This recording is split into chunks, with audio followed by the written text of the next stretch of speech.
பெரிய வீடு கட்டணும்னு ஆசைகள் வரும், விலை உயர்ந்த கார் வாங்கணும்னு ஆசைகள் இருக்கும். கடனாளியாக தான் இருக்கணும், அப்படி ஹாயாக தூங்க முடியாது. இருந்திருந்தா கூட உங்களுடைய ஆரோக்கியத்து மேல நீங்க கவனம் செலுத்தியே ஆகணும். மனைவி மக்களுக்கு எந்த ஒத்தாசைகளை பண்ணியிருந்தாலும் உங்களுக்கு நல்ல ஒரு ஃபுட்டு, நல்ல ஒரு அமைப்பையும் சாப்பிட்டு உங்கள் ஆரோக்கியத்தில் குன்றாத அளவுக்கு நீங்கள் பார்த்துக்கணும்.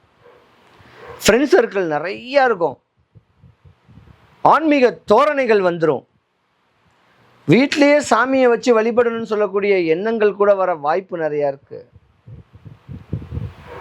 இருந்திருந்தா கூட கன்னிராசிக்காரங்க ஒரு பக்கத்தில் பாவம்தான் சொல்லுவேன். தன்னுடைய வாழ்க்கையவே தன் குடும்பத்துக்குன்னே அர்ப்பணிக்கக்கூடியவங்க.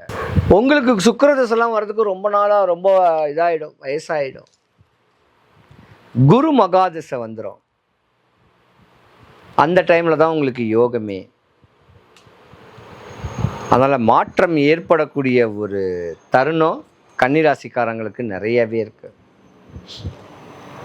கன்னிராசிக்கார ஆண்களை கிட்ட கொடுத்து வச்சிருக்குன்னு தான் சொல்லுவேன். அப்படியாப்பட்ட ஒரு தருணமும் உண்டு. அற்ப ஆசை இருக்காது.